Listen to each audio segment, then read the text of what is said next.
अस्सलाम वालेकुम स्टूडेंट्स, मैं सर कमर और आप देख रहे हैं कमर एकेडमी। स्टूडेंट्स, आज हमारा अकाउंटिंग के सेकंड चैप्टर अकाउंटिंग इक्वेशन का फर्स्ट लेक्चर होगा।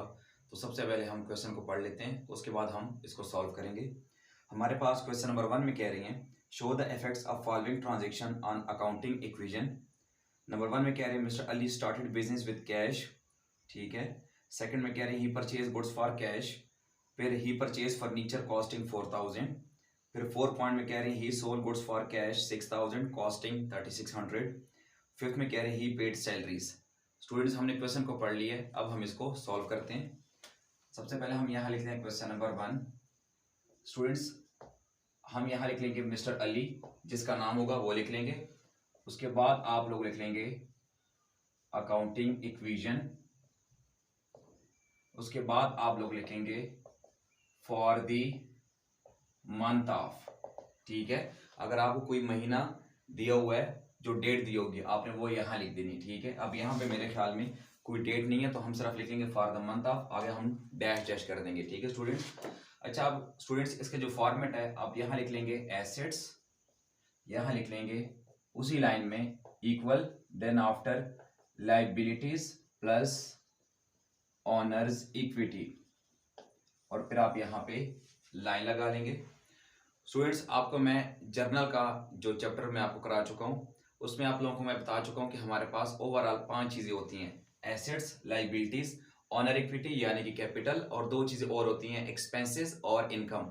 एक्सपेंसेस मीन्स खर्चे और इनकम मीन्स आमदनी, जिसका हम एक और नाम रेवेन्यू भी बोलते हैं।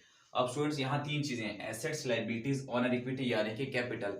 अब जो 2 चीज़ें रह गई हैं, एक्सपेंसेस और इनकम। स्टूडेंट्स, एक्सपेंसेस और इनकम जो होंगे वो हम कैपिटल यानी ऑनर इक्विटी में चार्ज करेंगे, ठीक है। जब कोई खर्चा होगा, एक्सपेंसेस वो हम कैपिटल से माइनस करेंगे, और जो इनकम यानी रेवेन्यू का पॉइंट आएगा वो हम कैपिटल में ऐड करेंगे, ठीक है। अब हम पहला पॉइंट लिखते हैं नंबर 1। आप यहाँ सबसे पहले लिखेंगे डेट। अगर डेट दी होगी, ठीक है, तो वहाँ पे आप डेट यहाँ लिखेंगे। अब डेट आप लिख लेंगे, लेकिन इसमें पॉइंट्स हैं, तो आप डेट के नीचे लिख लेंगे नंबर 1। अच्छा स्टूडेंट्स, एक बात याद रखिएगा अकाउंटिंग इक्वेशन वाले चैप्टर में, कि इसमें हर ट्रांजैक्शन यानी हर एंट्री जो होगी उसके डबल इफेक्ट होंगे। डबल मींस एक इधर कहीं प्लस माइनस करेंगे, एक इधर कहीं प्लस माइनस, या हो सकता है दोनों यहीं पे हो जाए या दोनों वहां पे, लेकिन इन शॉर्ट हम एक एंट्री को 2 बार लिखेंगे, ठीक है। अब पहले पॉइंट में कह रहे हैं mister Ali started business with cash 1,68,000। Mister Ali ने बिजनेस स्टार्ट किया कैश से। स्टूडेंट्स, आप लोगों को मैं पहले भी बता चुका हूँ कि अकाउंटिंग हम जब भी पढ़ते हैं कारोबार के लिहाज से, बिजनेस के लिहाज से, कि क्या चीज़ कारोबार में आ रही है, क्या चीज़ कारोबार से जा रही है। अब स्टूडेंट्स, मिस्टर अली ने बिजनेस स्टार्ट किया है, ठीक है, 1,68,000 से। अब अली की जेब से क्या जा रहे हैं? पैसे। अब उसकी जेब से पैसे जा रहे हैं, लेकिन पैसे कहाँ जा रहे हैं? कारोबार में। तो कारोबार में तो स्टूडेंट्स कैश आ रहा है, ठीक है। तो हम यहाँ एसेट्स, कैश हमारा क्या होता है? एसेट। जो हमारी अपनी चीज़ें होती हैं वो हमारे एसेट्स। तो अब यहाँ लिख लेंगे कैश, और उसके नीचे लिख लेंगे प्लस 1,68,000। प्लस स्टूडेंट्स इसलिए किया क्योंकि कारोबार में कैश आया है, तो प्लस का निशान, ठीक है। और साथ ही हम स्टूडेंट्स यहाँ इक्वल, उसी लाइन में यहाँ ऑनर इक्विटी के नीचे क्या लिख लेंगे? कैपिटल, और उसमें भी प्लस लिख लेंगे 1,68,000। यानी स्टूडेंट्स, हम जब भी कारोबार शुरू करेंगे, एक तो कैश में प्लस करेंगे, कारोबार में कैश आया है, और साथ ही हम ऑनर इक्विटी के नीचे कैपिटल लिख ले, वही प्लस करेंगे कैपिटल में। अब स्टूडेंट्स, कैश तो हमारे पास प्लस हो गया, हमने कैपिटल में क्यों प्लस किया?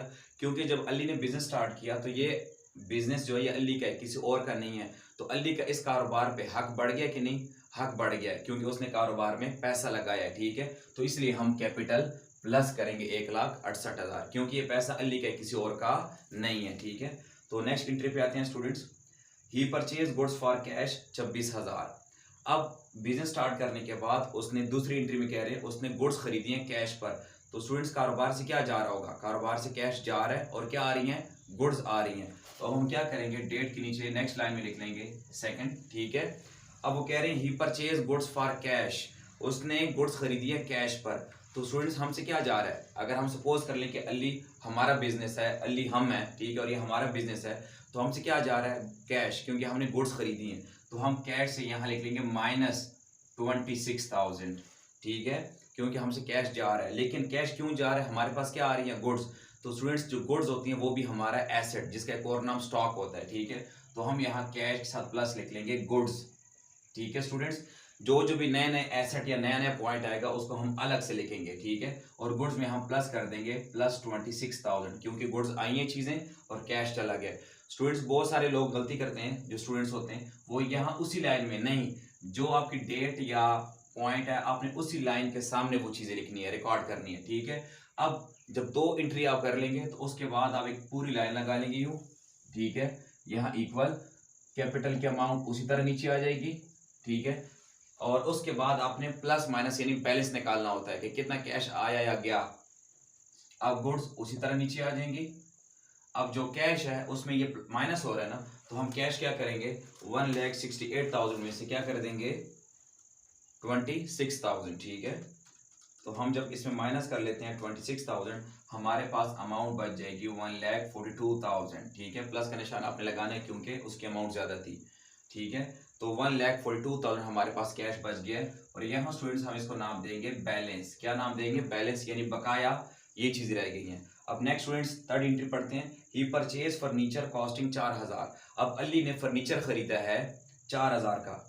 वंस अगेन अब कारोबार से क्या जा रहा है कैश, तो कैश से फिर क्या करेंगे यहाँ थर्ड पॉइंट लिख लेंगे और यहाँ कैश से माइनस कर देंगे 4,000। और स्टूडेंट्स यहाँ प्लस एक और नया एसेट आ जाएगा, किस नाम से, फर्नीचर के नाम से, ठीक है। और फर्नीचर में इस लाइन में क्या कर देंगे प्लस, क्योंकि फर्नीचर आ रहा है और कैश जा रहा है, इसलिए कैश से माइनस फर्नीचर में ऐड। अब फिर से स्टूडेंट्स हम क्या कर देंगे लाइन लगा लेंगे, ये अमाउंट उसी तरह आ जाएगी और फर्नीचर की अमाउंट भी उसी तरह सेम आ जाएगी, गुड्स भी उसी तरह। जबकि कैश से क्या हो रहा है 4,000 माइनस, तो हम ये माइनस कर देंगे 1,38,000 बैलेंस बच जाएगा। इसको क्या नाम देंगे balance. Next students entry number 4 पे आते हैं। होप्स आपको अभी तक समझ आ रही होगी। एंट्री नंबर 4 में स्टूडेंट्स कह रहे हैं, ये जरा पॉइंट गौर से समझना है। ही सोल्ड गुड्स फॉर कैश 6,000, उसने चीजें बेची हैं कैश पर 6,000 की। कॉस्टिंग का मतलब होता है जिनकी असल ओरिजिनल कीमत थी वो 3,600, यानी मिस्टर अली ने चीजें बेची हैं कैश पर, असल कीमत उनकी 3,600 थी, लेकिन उसने जो बेची हैं वो 6,000 की। इसका मतलब है कारोबार में कैश कितना आ रहा है 6,000, तो कैश में हम प्लस कर देंगे 6,000, क्योंकि कैश हमारे पास 6,000 आ रहा है। लेकिन जो असल में चीजें हमसे जा रही हैं, क्योंकि हमने जब चीजें बेची हैं तो कैश आएगा और गुड्स चीजें जाएंगी, तो कैश में प्लस करेंगे और गुड्स से क्या करेंगे माइनस। लेकिन स्टूडेंट्स गुड्स से जो माइनस करेंगे वो कितना करेंगे 3,600, क्योंकि गुड्स जो हमसे असल की जा रही है वो कितनी जा रही है 3,600 की, ठीक है। और कैश 6,000 आ रहा है। अब यहाँ तो आप कहेंगे कि ये तो अमाउंट सेम नहीं आ रही, क्योंकि हर एंट्री की अमाउंट क्या आनी चाहिए सेम। तो स्टूडेंट्स अगर देखा जाए तो हमने 3,600 की चीजें कितने की बेची हैं 6,000 की, तो हमें क्या हुआ प्रॉफिट। तो प्रॉफिट कितना हुआ, जब दोनों का डिफरेंस लेंगे 6,000 में से माइनस करेंगे 3,600, तो 2,400 रुपया हमें क्या हुआ प्रॉफिट। तो स्टूडेंट्स प्रॉफिट हमारी क्या होती है इनकम, और इनकम आपको मैं बता चुका हूं कि हम क्या करेंगे कैपिटल में प्लस करेंगे 2,400, ब्रैकेट में बेशक लिख लीजिएगा प्रॉफिट, ठीक है। अगर हमें ये लॉस पे होती तो लॉस हमारा एक्सपेंस होता, फिर हम वो यहाँ माइनस कर लेते, ठीक है।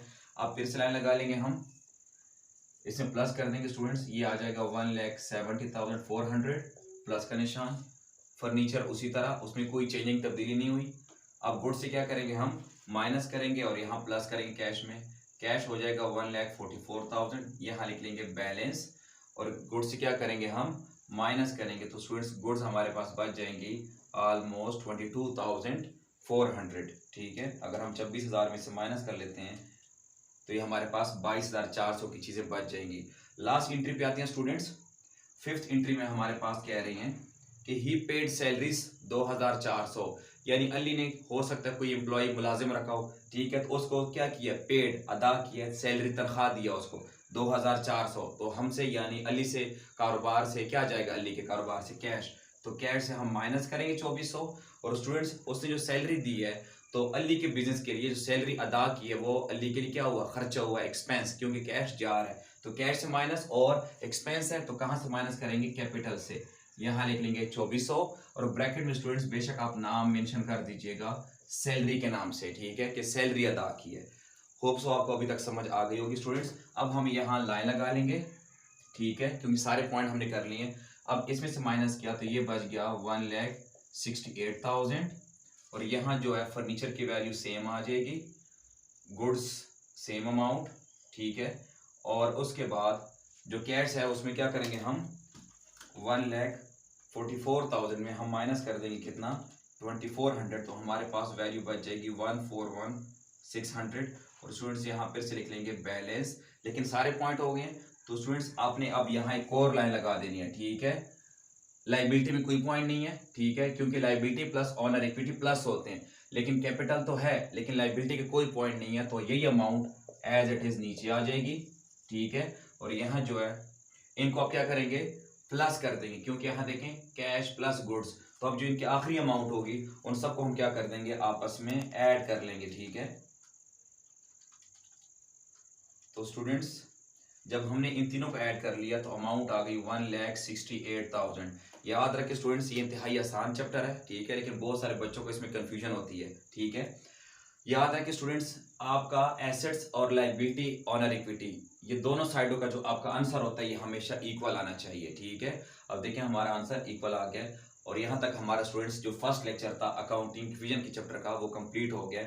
होप सो आपको समझ आ गई होगी। इसके बावजूद भी अगर आपको कोई क्वेश्चन हो तो आप लोग कमेंट सेक्शन में पूछ सकते हैं।